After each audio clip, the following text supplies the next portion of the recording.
pusa, wala sa false flag, nandito sa Palestine!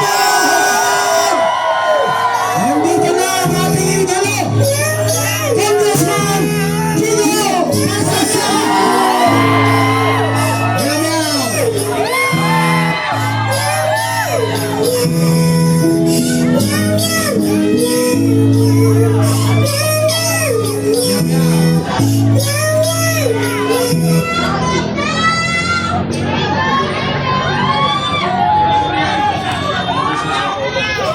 Okay, mamaya mapapakinggan nyo si Congressman Gigo. Magpapahinga lang sandali, ha? Kung Gigo, mukhang naisuan mo si John Vic Rimulya. Pinaghandaan ka ng loko-loko. Naisahan ko ang mga ulol na tarantado. Wala sa protest ball! Naisahan sila! Nag-aabang doon! Nandito si Congressman Gigo Marsada!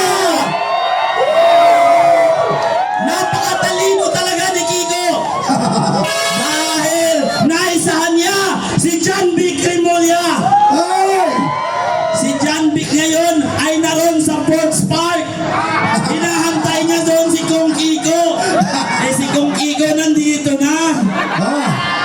Alam niyo bakit? Matalino talaga ang matching. Naisa atin! O, di ba? Naniwala na kayo. Gigo yung doon. Hindi lang ho namin sinabi sa inyo, yung Portes Park, Gigo lang yun! Para pumunta sila doon.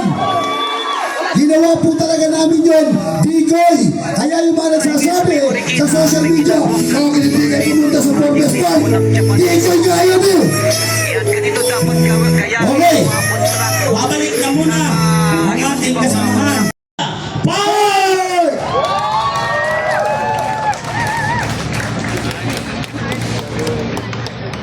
Yan, wala na akong protest. Mukhang nawawala ang mic ka.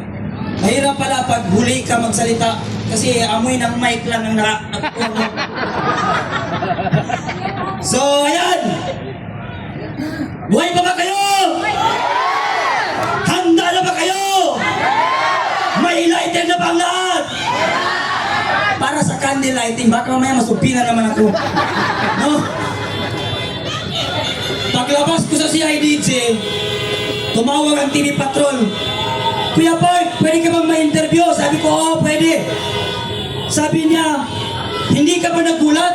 Ano ang naging reaksyon mo nung pinadalang ka ng subpina? Sabi ko dun sa reporter, bukang ka ba? Hindi mo ba alam na ikaw ang dahilan kung bakit ako pinasubpina dahil sa balita mo na fake news?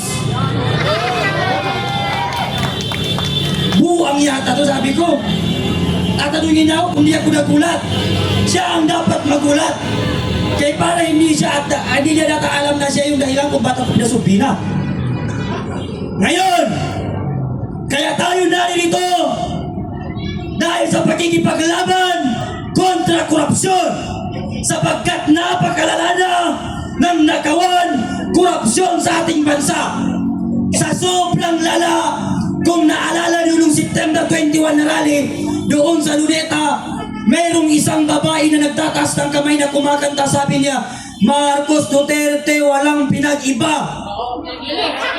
Yung kilikili niya, nangitim na. Bakit nangitim ang kilikili niya? Kasi kahit yung pambili niya ng tawas, ninakaw ng mga kongresista. Malala pala itong mga congressman na ito. Pati pambili natin ng tawas, kinukuha nila. Ninanakaw nila. Pati ito yung mga kababayan natin na nangingitim na ang kilikili, parang binayuan ng kape. Malala ang nakawan dito sa ating bansa. Ngayon, ito ang nakakapagtaka. Si Claire Castro, di puta, di bobo, di putang ina mo. Bobo at gago, si Claire Castro. Saan ka makikita? Lahat ng project ng Pangulo niyang bangag sinasabi. Pag nagtanong ang reporter, ma'am, saan po nakalagay yung mga ano na yan? Sabi niya, sige, ibibigay ko sa mamayang listahan. Gago ang Malacanang. Puro kapalpakan. Sabi na naman ng Pangulo nung siya nangangampanya, pag ako ang nanalo, gagawain kong 25 lang ang 1 kilong bigas. Ngayon na upo ang bangag, ang bigas 60, ang shabu bumaba. Ang pangako niya sa atin, pag siya ang nanalo, 20 ang 1 kilong bigas. Bakit ngayon siya ang naupo, ang bigas 60, ang shabu bumaba? Baka kaya natin siya na kumakain ng kukin, no?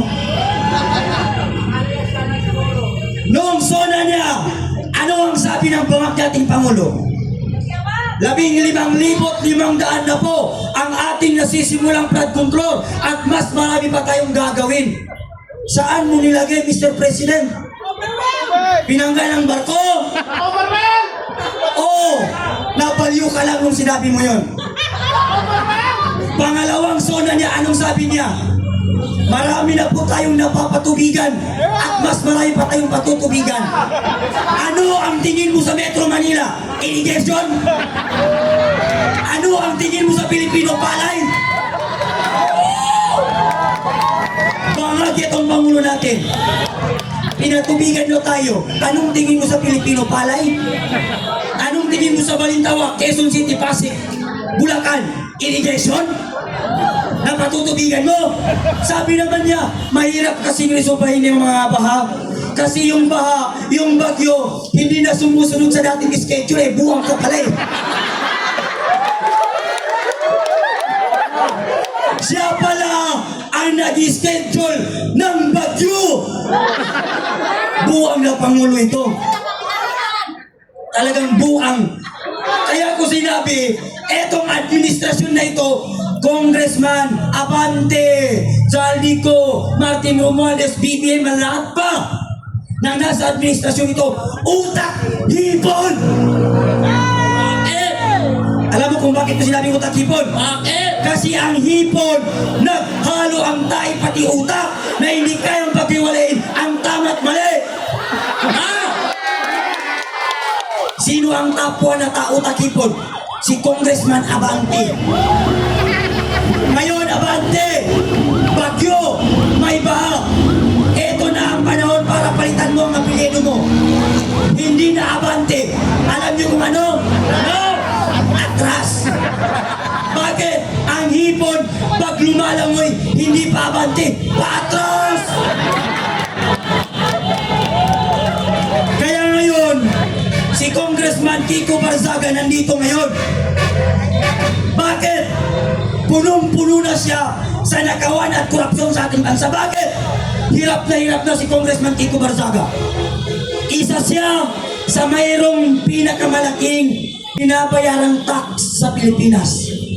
Bakit? Siya ang may pinakamaraming pusang pinapakain sa Pilipinas. Na!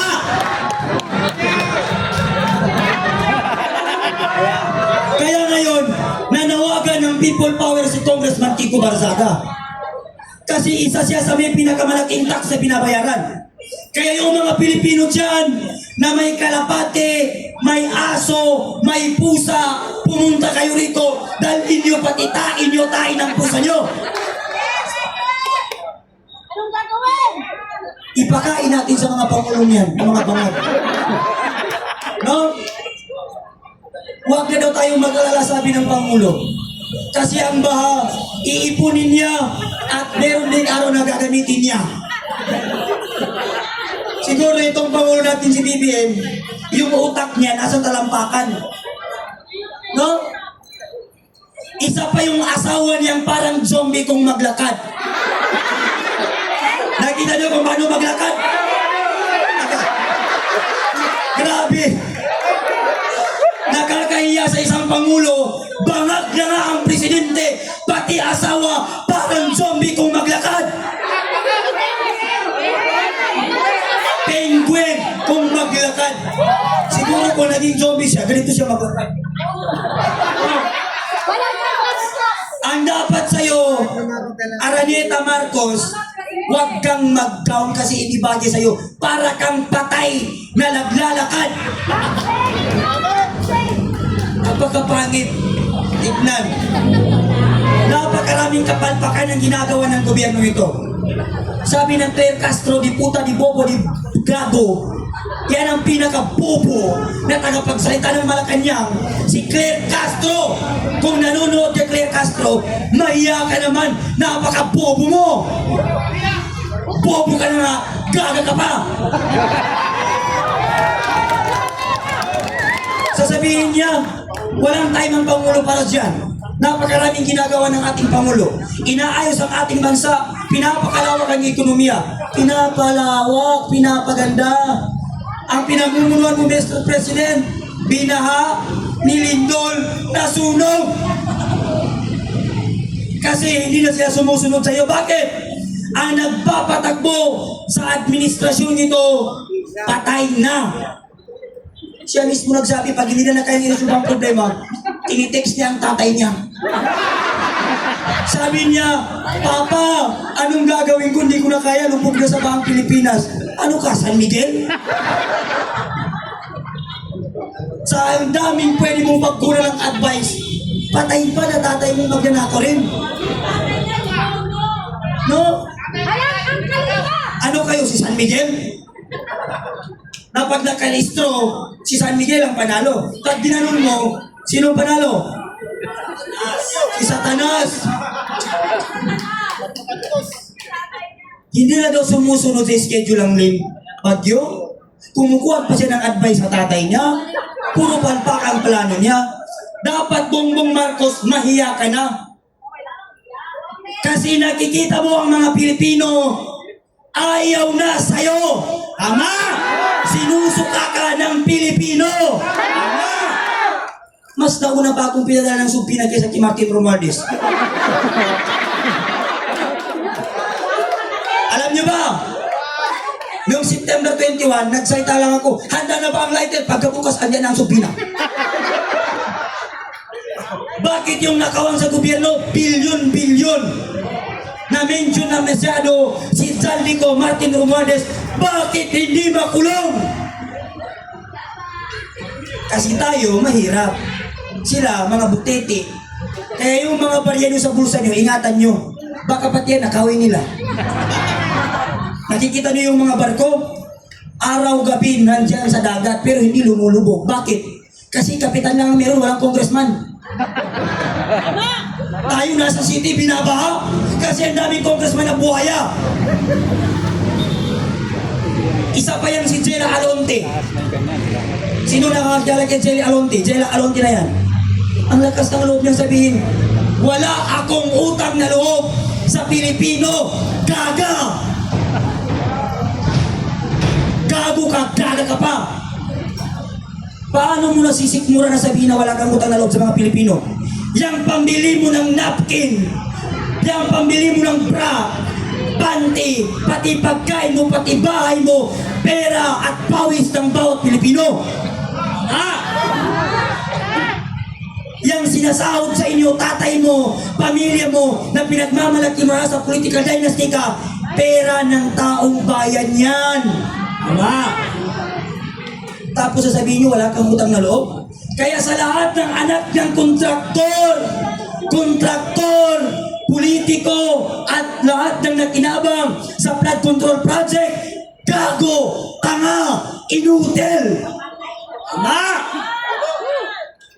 Napakakapal ng mukha ninyo. Nasubukan niyo ba magtrabaho ng 24 hours para may mapakain sa pamilya? Nasubukan niyo ba magtanim ng palay sa bundok? Nasubukan niyo ba mag-araro? Nasubukan niyo ba mamasalan ng jeep para may pang-aral ang anak? Para may panggastos ang anak? Para may pakain ng pamilya? Hindi. Nasubukan ba ng mga anak nila yung gaya ng ginagawa natin mga ordinaryong Pilipino? Pumipila sa jeep.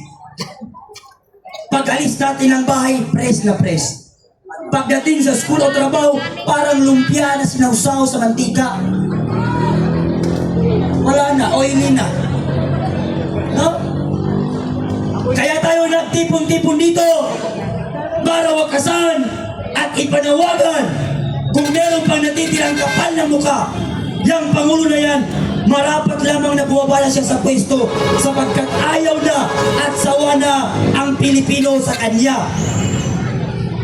Magpupolitis ka na, Bongbong Marcos, wala ka pa rin nagawa. Wala ka pa rin napapatunayan sa ating bansa. Habang sila nagpapakasarap, natutulog sa magagandang bahay, nandoon sa ibang bansa, tayo nagsuswimming sa Tai at Ihi dito sa Maynila. Andito tayo sa kanal, lumalangoy. Saan ang mga binoto natin? Andun sa ibang bansa. Kung magkaroon ng People Power Tree,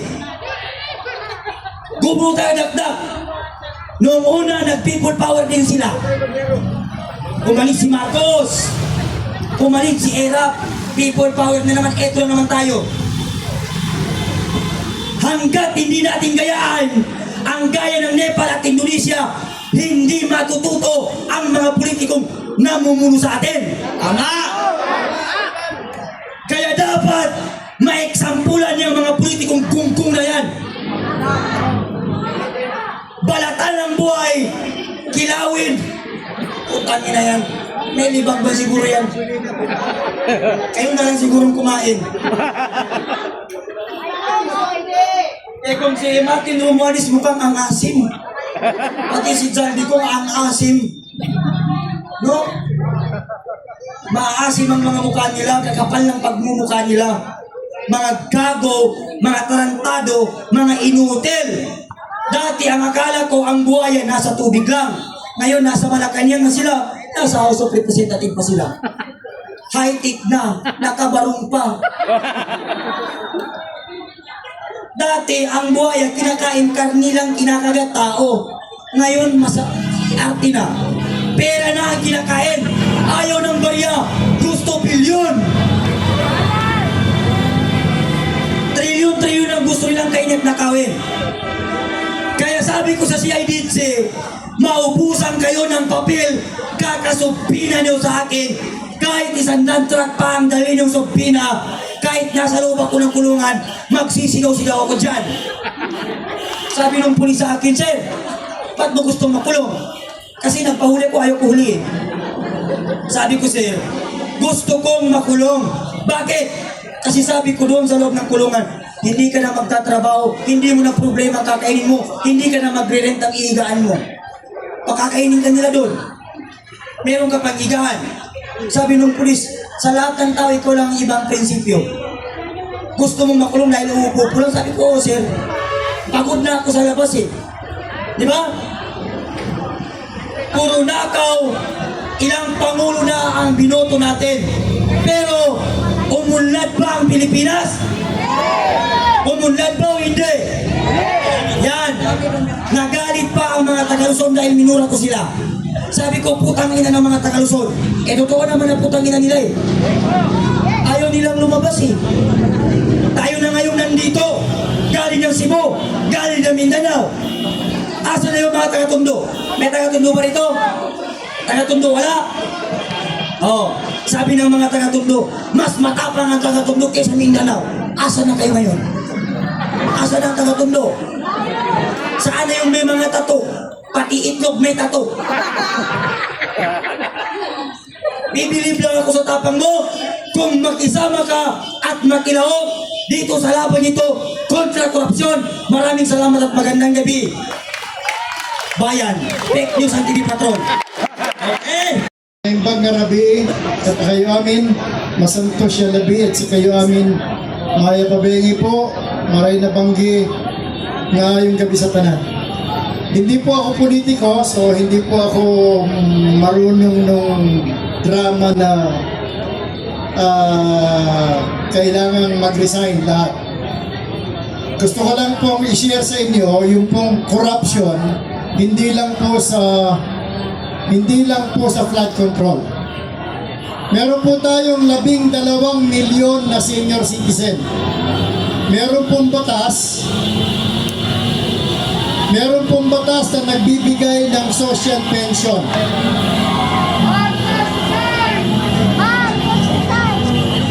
Yung pong social pension na yon, 1,000 a month. So meron pong 4 na milyon na binibigyan ng 12,000 a year. ng DSWD. Yung po nag-umpisa noong 2010, pero noong pong 2019, noong panahon ni PRRD, nagkaroon po ng commission. Doon ako napalagay, National Commission of Senior Citizen. Yung pong batas na gumawa sa amin, ang sabi, yung trabaho ng DSWD, ililipat sa NCSC.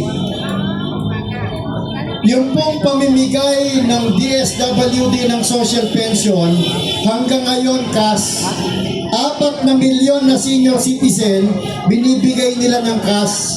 Ayaw nilang gumamit ng cash card. Naintindihan niyo po yan? Pag gumamit ng cash card, hindi pwedeng dayain. Kasi bangko yung pong senior citizen, land bank ang maglalagay sa account nila, mag-withdraw sila.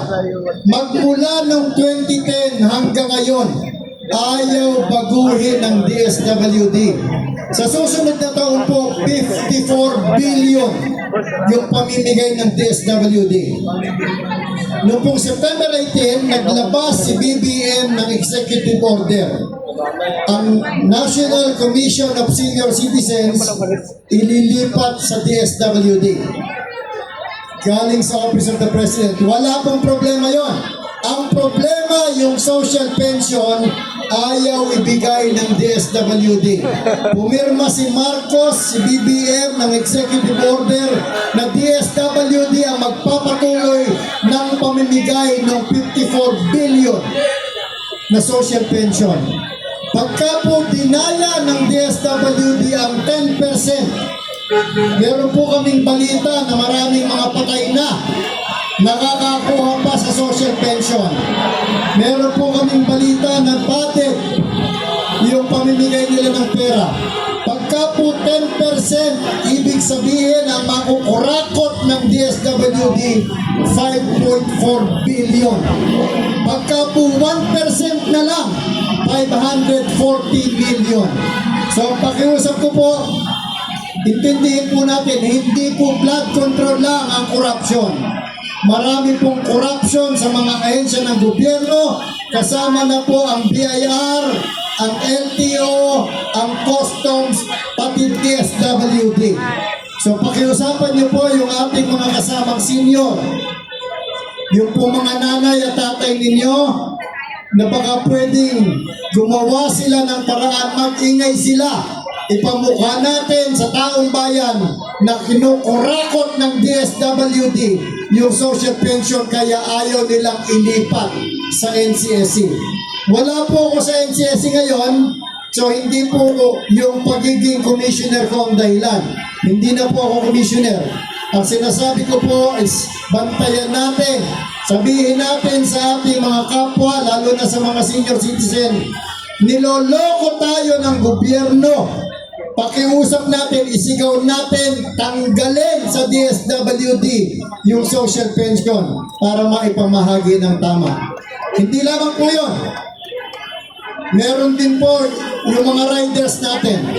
Yung po mga riders, pagka nagparehistro kayo ng sasakyan, pagparehistro kayo ng motor, meron pong additional na 80 pesos na sisingilin sa inyong LTO. Simpleng-simple po yun. Magdadagdag ng 80 pesos ang 14 million na registered vehicles, 1.12 billion. Saan pupunta? So, bakit ayaw ng DSWD na gumamit ng cash card? Bakit gusto nilang cash yung pinamimigay nila? Hindi po natin sinasabing merong korupsyon. Pero bakit magmula noong 2010 hanggang ngayon, napakadali namang magdaan sa bangko? Bakit ayaw nilang ipamigay through cash card? Bakit gusto nila na pinamimigay ng cash? Nung nakaraan po, meron tayong akap. Meron tayong tupad. Yung tupad sa dole. Ano po ang nangyayari?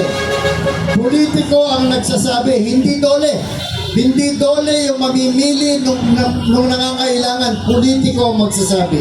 Yun din po yung gustong gawin ng DSWD. Si Rex Gatchalian po yata.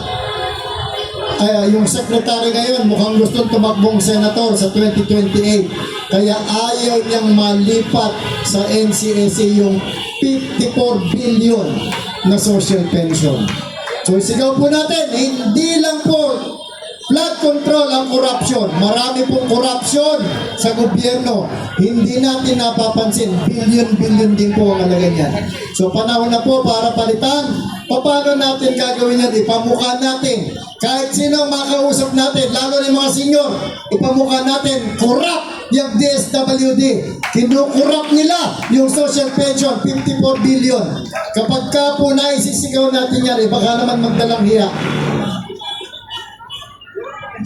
Baka naman po, baka magdalang hiya, baka sakali. Yung po sa Japan, merong minister ng transportation, merong minister ng highway, nag-iba yung tulay, siya yung minister nag-resign. Dito sa atin, nag-iba yung tulay, nagturuan. Hindi ko po alam kung may pag-asa pa tayo, pero siguro, aanyayahan in closing, aanyayahan ko rin po kayo, meron po kaming ginawang 3 a.m. prayer. Meron po kaming ginawang grupo na tuwing alas 3 ng madaling araw, hinihikayat po namin lahat na magdasal. Ipagdasal natin ng mahimasmasan si BBM para gawin niya yung dapat niyang gawin. Maraming salamat po. Okay, maraming salamat. Cruz! Alabahan po natin si Ma'am Joey Cruz!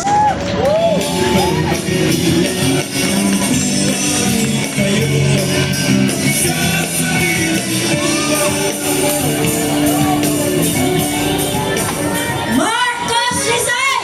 Marcos resign! Marcos resign! Marcos resign! Marcos resign! Marcos resign! Marcos resign! Marcos resign! Meron pong matinding problema ang bansa natin ngayon. At sa dinami-dami ng ginagawa ng ating gobyerno, hindi nila makita kung ano yung solusyon. Siyempre, ang solusyon, tanggalin yung punot dulo ng problema dito sa bansang to. And that is, mag-resign na si Bongbong Marcos. Wala siyang silbi, wala siyang dulot na maganda sa bansa natin. At ang lahat ng nararanasan natin ngayon, lalong-lalo na ang katakot-takot na korupsyon, ay pwedeng mapigil sana ng ating presidente. Kaso wala siyang ginawa. Napakaraming reason kung bakit dapat ipanawagan natin na mag-step down na si Bongbong Marcos. Unang-una, hindi niya kayang maging presidente. Tama? Inutil si Bongbong Marcos. Dahil sa totoo lang, pwedeng-pwede naman niya napigilan ang katsang-katerbang korupsyon na nangyayari pero wala siyang ginawa. At dahil dito, hindi natin mapigil na pagkumparahin kung papaano ginawa ni dating Pangulong Duterte na resolbahin ang mga problema ng bayan na sinasabi nila ngayon ang dami-dami daw kasalanan sa mundo. Lahat na lang ng kasalanan sa mundo, binabato sa mga Duterte. Pero sila ngayon, yung nasa pwesto, at sila ngayon ang nasa harapan ng sangkaterbang problema, pero hindi nila hinaharap ang problema at itinuturo nila sa mga Duterte, lalong-lalo na kay dating Pangulong Rodrigo Roa Duterte. Hindi katanggap-tanggap to. At araw-araw na ginagawa ng Diyos, naghihirap ang mga kababayan natin, naghihirap ang mga kapwa natin Pilipino. At kung ano-anong distraction ang binibigay nila sa atin so that we are going to look the other way. Dinidistract nila tayo sa mga investigasyon kuno, dinidistract nila tayo sa mga kung ano-ano nilang mga pasirkus para malito tayo at isipan at ninalayo nila yung isipan natin sa totoong problema. At ang isa lang gusto kong matandaan ng lahat na nakikinig ngayong gabi, huwag po tayong magsasawa dahil ang problema ay si Bongbong Marcos. Wala nang iba. Kung ginawa ni Bongbong Marcos, kasi pinagkatiwalaan natin siya Noong 2022, pinagkatiwalaan siya ng maraming Pilipino. Pagkakataon niya na to para baguhin ang nakasulat na ng mga sangkaterbang bagahe ng pamilyang Marcos. Opportunity ito na binigay sa kanya. Pero anong ginawa ni Bongbong Marcos? Yung ninakaw ng tatay niya ng 21 years, ginawa niya in 3 years. Walang kahihiyan. Halang ang kaluluwa, correct? Kaya dapat lang na siya ay pababain na. Nararapat lang na, itigil na, sir, hindi nyo na kaya eh. Alis na kayo dyan, tangina nyo. Diba? Huwag nyo nang patagalin to. Ngayon, ang challenge po sa atin na nakakakita ng totoong problema, hindi bayad ng CIA, hindi bayad ng NET, mga lahat na lang dito, nagpunta kayo dito out of your own volition. Sarili ninyong pera, pinamasahin nyo papunta dito, tama? Ama! Huwag tayong titigil kasi hindi naman sila titigil sa pangungurakot eh. Huwag tayong hinaan ng loob kasi hindi naman titigil yung mga yan. Makakapal ang mga mukha ng mga yan. Huwag tayong mapagod ipaglaban ang kinabukasan ng mga anak natin, ng mga bagong darating na mga Pilipino. Huwag tayong mapagod na isigaw ang mga bagay na gusto natin para sa bayan natin. Huwag tayong mapagod na mangarap para sa bayan natin na hindi naiimpluwensyahan ng kahit sinong banyaga. Tayo yung legit, tayo yung totoo na nandito, na sumisigaw ng sarili nating boses para ipaglaban ang bayan natin. Hindi tayo bayad ng NED. Hindi tayo bayad ng CIA. Pilipinas lang yung nasa puso natin. Tama? Ama! So, wag po tayong magsawa, isigaw at ilaban ang bansang Pilipinas. Ubusin natin ang lahat ng korap. Ubusin natin ang lahat ng mga nanggagahasa sa ating bansa. At sana, sa mga susunod pa ng mga araw, magtyaga po tayo, mag-invest po tayo para sa kinabukasan natin. Yayain po natin ang mga kaibigan natin, kapamilya natin. Kailangan natin magkaisa at ipakita kung gaano tayo kadismayado dito sa gobyernong ito. At yung araw-araw po na lumilipas, yung pag-delay nila sa investigasyon, yung kanilang paggawa ng excuses, tandaan po ninyo, yung investigasyon na pinapahaba nila, hindi yung investigasyon para makakuha sila ng mga impormasyon laban sa mga magnanakaw.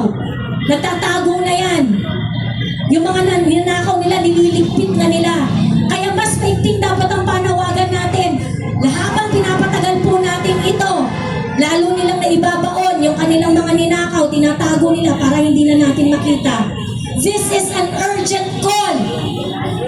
Dapat po, lumabas na po tayong lahat sa mga nakikinig dyan sa social media. Kailangan po natin kumilos na. Iparating po natin dito sa gobyerno ito, hindi na tayo masaya. Naghihirap na po mga kababayan natin. Hirap na ang mga Pilipino. Hindi natin deserve ang ganitong klaseng gobyerno. Kailangan po i-address na natin to. Lumabas na po kayo at isigaw at ilaban ang kinabukasan ng ating bansa. Isigaw po natin at ipaalam po natin sa buong mundo na ito ang gusto natin. Marcos resign! Marcos resign! Marcos resign! Marcos resign! Maraming salamat po. Maraming salamat, Ma'am Joey Cruz. Palakpakan po natin mga kabayan. Narinig ba ninyo ako? Kailangan marinig ang boses ko mula hulo hanggang kapatid! Okay ba kayo dyan? Okay!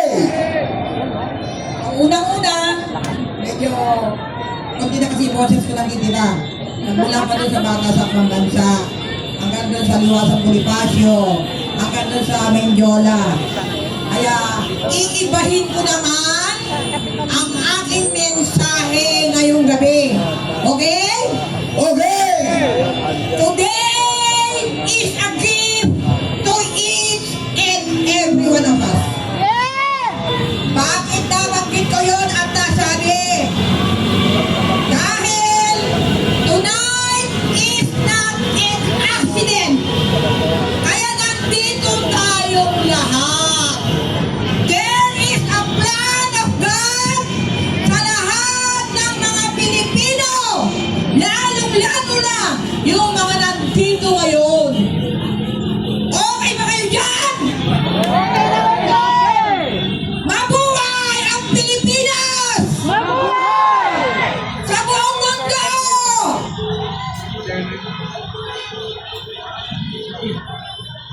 Ang Pilipinas ay nag-umpisa pa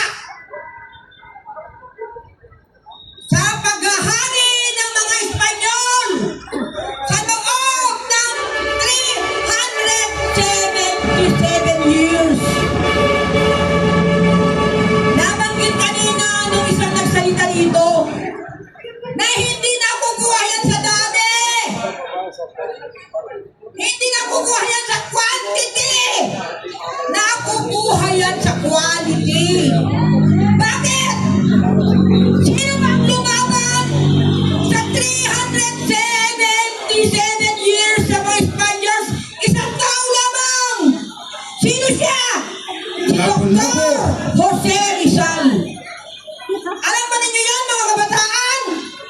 Kasi pinagkait na sa inyo yung istorya na yon. Dahil wala na yun sa curriculum ng DepEd. Okay ba kayo dyan?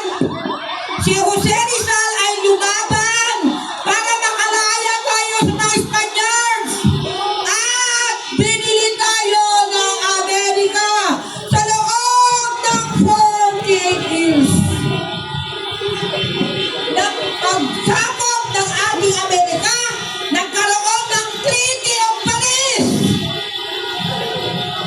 Na ngayon, yun na ang ating hinaharap na problema. Bakit? Bakit ko nabanggit yun?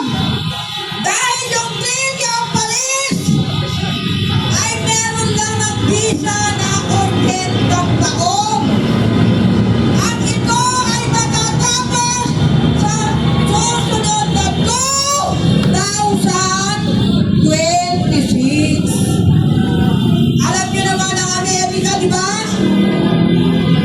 Na nagkaroon nga tayo ng kalayaan noong July 4, 1946. Pero hindi tayo nagkaroon ng tunay na kalayaan dahil pinapakialaman pa rin tayo magmula ng mga panahon na yun. Kaya lahat ng Pangulo na inilaklap natin na hindi sumasang-ayon sa kagustuhan ng Amerika ay ipinapagsak nila katulad ng ating Pangulo na si President Rodrigo Roa Duterte. Kaya yun ang problema natin ng mga Pilipino. Dahil tayo ay napudol noong 2022 ni Bongbong Marcos. Isa pa kayo sa napudol? Isa ko sa napudol. Kaya nandito ko ngayon para bawiin ko. Bawiin ko marinig mula ang Pilipinas at sa buong mundo na si Bongbong Marcos na pinili natin maging Pangulo ay hindi siya karapat-dapat na maging Pangulo ng bansang Pilipinas.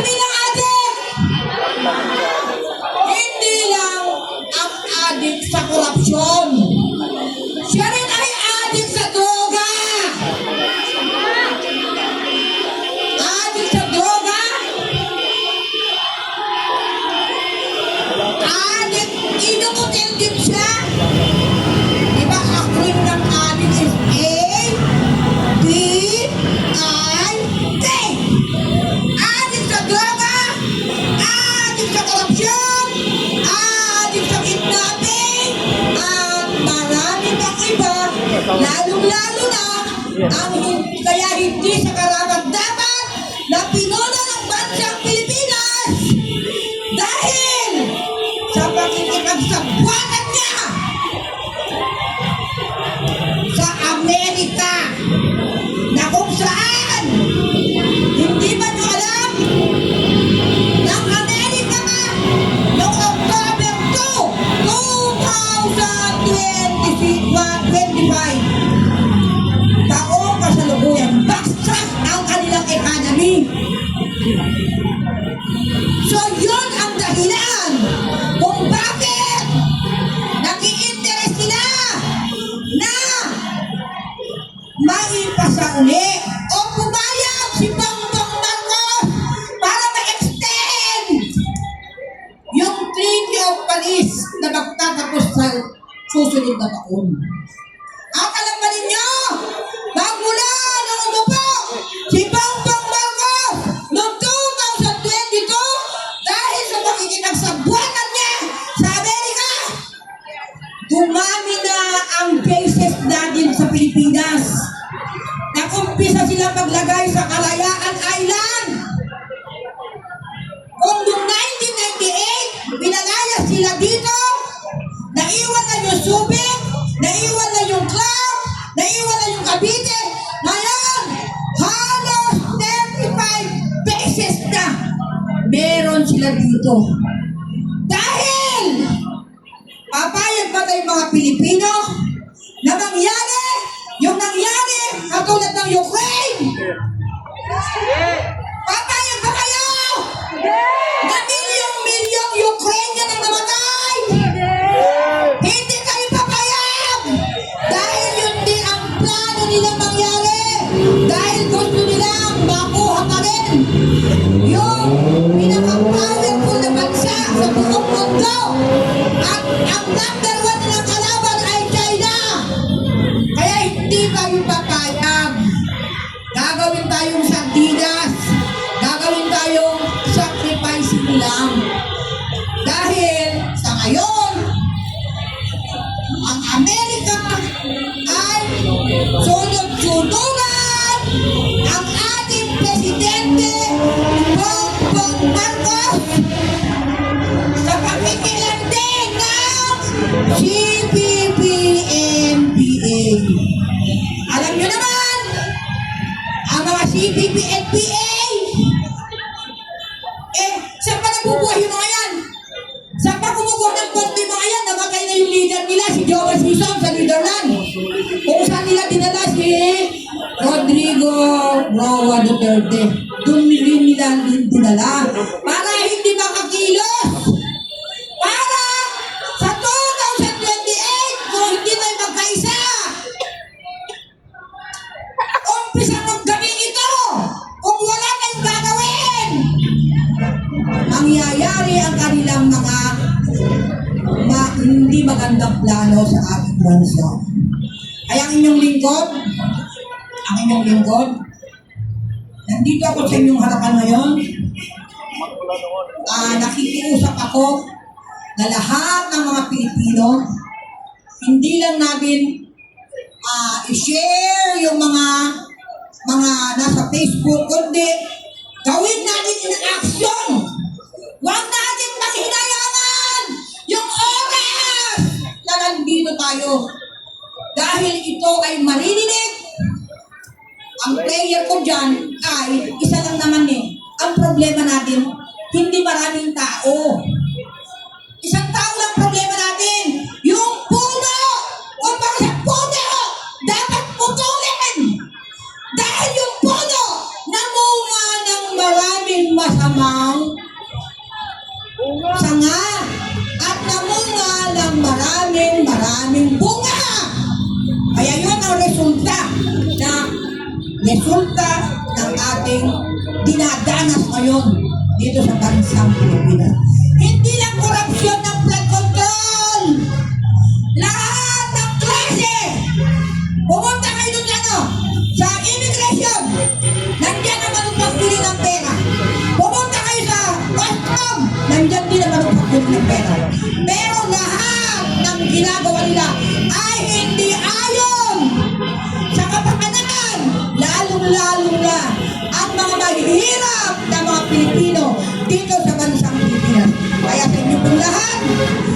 isa tayo. Hilingin natin na ibagsak na. Mag-resign na. Kung hindi man mag-resign yung Pangulo natin, na ang sabi ko dyan, ang acronym dyan, adik. Adik sa droga, adik sa pangyarihan, inutin! At end natin ang lahat na ng masasamang mga gawain ng isang Pangulo dito sa bansang Pilipinas. Maraming salamat! At magbuhay tayong lahat mga Pilipino. Pero anong ginagawa nila? Ninanakaw nila pati buhay natin. Dignidad natin. Pati yung convenience natin. Yung nakakapaglakad tayo sa kalye na di tayo hino-hold up, di tayo nag-waiting sa baha. Mahina. Teka, mahina. Pag malakas. Ano pa yung ninanakaw sa atin? Of course, pera. Pero ano yung nire-represent ng pera na yun? Crime enforcement, law enforcement. Bakit ang taas ng crime rate? Hindi dahil mahina yung mga pulis natin, magagaling at magigiting ang ating mga kapulisan. Pero kulang sila eh. Bakit kulang? Wala tayong pambayad. Wala tayong pambayad ng benepisyo. Wala tayong pambayad para mabuhay sila na may dignidad naman. Sinasanay tayo ng ating gobyerno doon uli sa pwede na. Marcos Rizal! Marcos Rizal! Marcos Rizal! Marcos Rizal! Marcos Rizal! Marcos Rizal! Marcos Rizal! Woo! Marcos Rizal!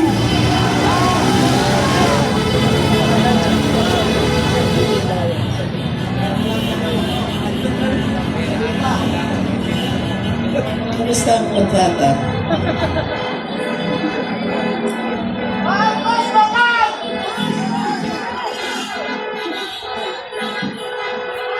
Marcos Rizal! Marcos Rizal! Marcos Rizal!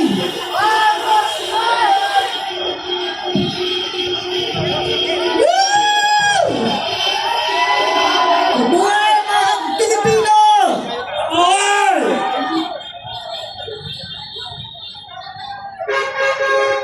Marcos Rizal! Marcos Rizal! Marcos Rizal! Muli, hindi pera ang ninanakaw sa atin. Serbisyo, infrastructure, kasama dyan ang flood control, law enforcement, depensa sa ating sariling bayan, pati dignidad natin bilang mga Pilipino. Binibenta ni Marcos dignidad ng Pilipino sa mga dayuhan. May mga dayuhan na ayaw ng Duterte. Sila po ay nagdidikta sa ating Pangulo. Pati ba naman yan?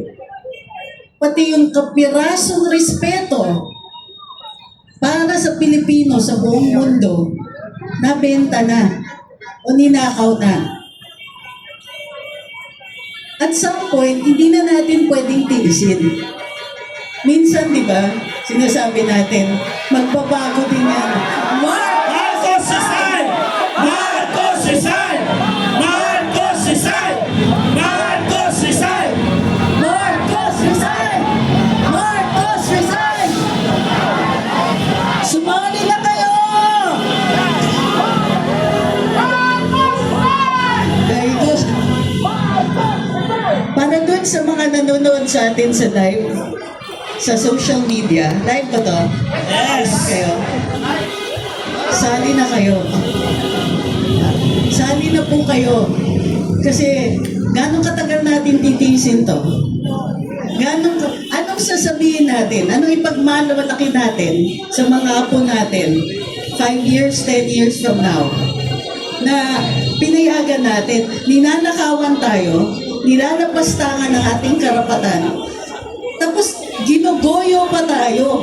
Budol na naman. Naggagawa sila ng investigative commission daw. Ano yung ICI na yan? Bakit hindi pulis? Bakit hindi NBI? Bakit hindi ombudsman?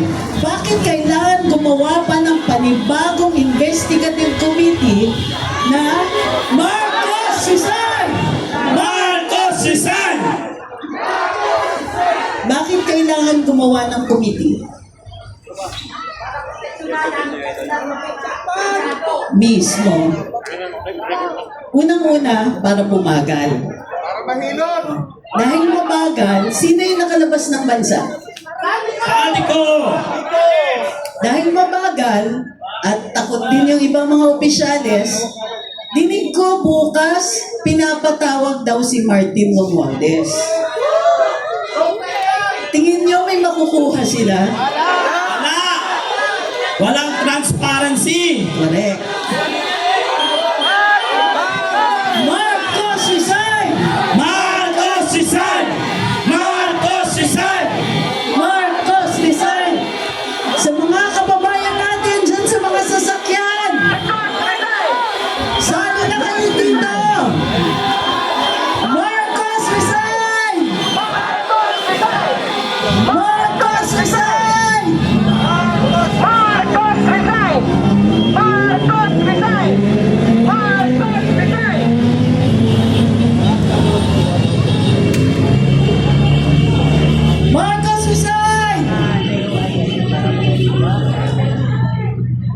So, nag-create ng ICI para bumagal, para meron mga hindi masama, para may pagkataon na matago pa yung ebidensya. Hindi niyo ba napansin? Kailan nag-announce si Presidente Marcos na na-discover niya ang flood control issues? Marcos Rizal!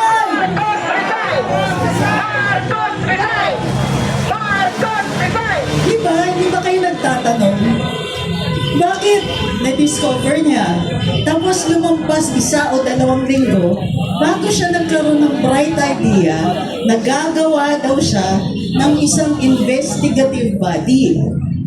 Hindi niya sinabi sa atin kung bakit sa tingin niya walang kakayahan ang PNP o ang NBI o ang ombudsman na mag-imbestiga. Basta gagawa daw siya. Nang sa gayon, mapanagot daw ng mga magnanakaw yung kanilang ginawa. Pero yung totoo, after those 2 weeks, ang tagal pa bago nagtalaga. Sino ba ang magiging bahagi ng ICI? O ito na pangalanan, si Mayor Benji Magalong ng Baguio.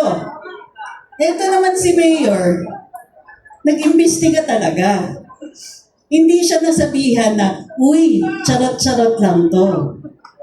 So, nag-quit si Mayor Benji. Dito maganda naman, another 1 week. Sabihan ba naman si Mayor Benji, isa sa pinakamagaling na investigador na nanggaling sa PNP, yung nag-imbestiga ng SAP 44. Yung taong hinihirang dahil sa galing niya mag-imbestiga. Sinabihan siya ni Marcos na, bakit ka nag-iimbestiga? Alain niyo. Marcos Rizal! Marcos Rizal! Marcos Rizal!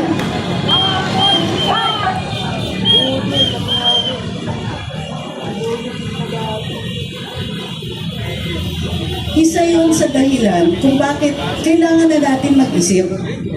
Sabihin ba naman, dun sa pinakamagaling na investigador, bawal ka mag-imbestiga. Bukod pa dyan, eto na. So, nag-iimbestiga na sila. Pero walang transparency. Bawal daw tayong magtanong at hindi sila nagpo-press-con at hindi sila nagkikwento kung anong pamamaraan ng pag-iimbestiga. Hindi nila sinasabi kung ano sinasabi ng mga witness. Wala silang sinasabi kung gaano katagal pa ito. For all we know, baka abutin to ng 2-3 taon. O kaya, maalala natin, nung panahon ng tatay ni BBM, mayroong Agrava Commission para imbestigahan yung pagkamatay ni Ninoy Aquino. Ano nangyari sa Agrava Commission? 2 yung report. Yung isang report, mga sundalo daw ang pumatay. Doon sa pangalawang report, wala daw kinalaman ang Pangulong Marcos at ang kanyang mga opisyales doon sa pagkamatay. So ano nangyari? Nagkaroon ng komisyon pero walang maliwanag na mga resulta dahil 2 yung report. Ngayon, ginagawa ni BBM yung ginawa din ng tatay niya. Nagkikreate ng isang investigative committee pero ang totoo niya, meron ba tayong ini-expect na resulta? Pagkakatiwalaan ba natin sila? Alam nyo, ito yung nakakatawa dun sa Pangulo. O dito sa lalong-lalo na pag nagbabandagulan tayo sa social media. Yung presidente nakadiscover ng katiwalian. Tapos, pagkakatiwalaan natin yung mga tiwala na mag-imbestiga tungkol sa katiwalian din. So, ano tawag dun? Correct. At hindi lang lokohan yan, budol yan. Binudol na tayo nung eleksyon, papabudol pa ba tayo uli? Pero yung totoo, ang presidente, hindi niya nakikita yung mga yan. So, nung question na natin itong ICI, ano yung unang sinabi niya? 1 week later, may bago siya. Ang sinasabi niya, ang Duterte pala, si Rodrigo Duterte pala, grabe pala sa flood control. Paano napasok ang Duterte? Nung umpisa pa lang, nung sinasabi ni BBM, Marcos, resign!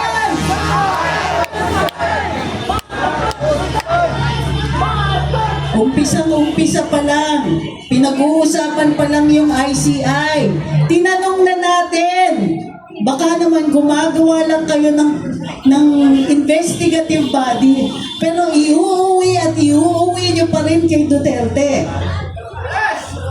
O, yan na nga yung nangyari last week. Biglang may statement si Pangulo, grabe pala si Duterte. Nagulat ba kayo?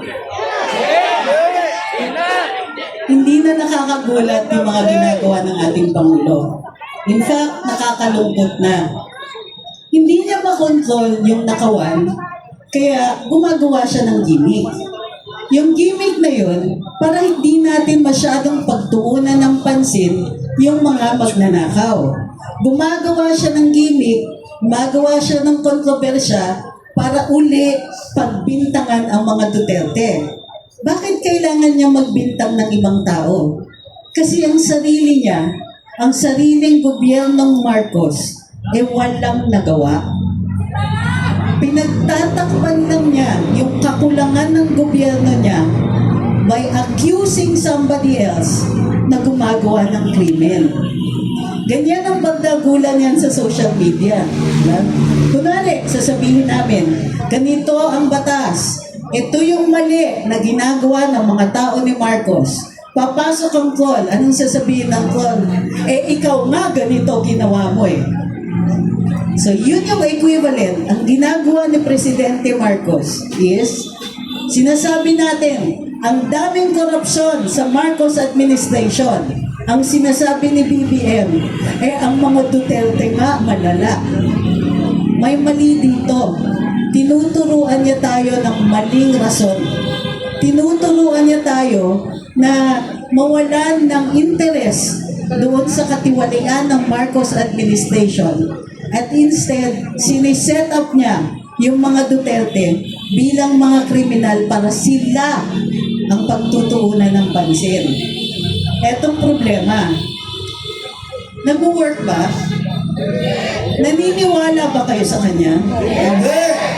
Naniniwala ba kayo na lahat ng ito kasalanan ng mga Duterte? Hindi! Bakit kailangan pagbintangan ng mga Duterte? Dahil kay Sara. Isang Inday Sara Duterte! Inday Sara Duterte! Saka, Inday Sara Duterte! Yun ang dahilan kung bakit nagwawala ang presidente dito. Pero, ang nakalimutan niya, tayo, bawat isa sa atin dito, at bawat isang mga mamamayan, yung mga nanonood sa atin, lahat tayo may karapatan. At isa sa karapatan natin ay magsalita at magpahayag. Magpulong-pulong katulad ng ginagawa natin dito. Karapatan natin ito. Ito ang sandata natin sa isang tiwaling administrasyon. Gusto ninyong magnakaw? Pwes, isisiwalat namin. Gusto ninyong magnakaw? Pwes, hindi nyo kami mapapatahimik. Alam nyo yung pinakakinatatakutan ni BBM ngayon na sasabihin natin? Alam nyo ba kung ano yun? Correct. So ang ginagawa natin ay pinapantayan natin yung lakas at puwersa ng ating mga opisyales. Dahil binigyan din tayo ng lakas at puwersa ng saligang batas. Yung karapatan natin na pwede natin i-criticize, punain, at sumigaw dun sa kinatatakutan ni BBM na phrase, which is, Marcos Rizal! Marcos Rizal! Marcos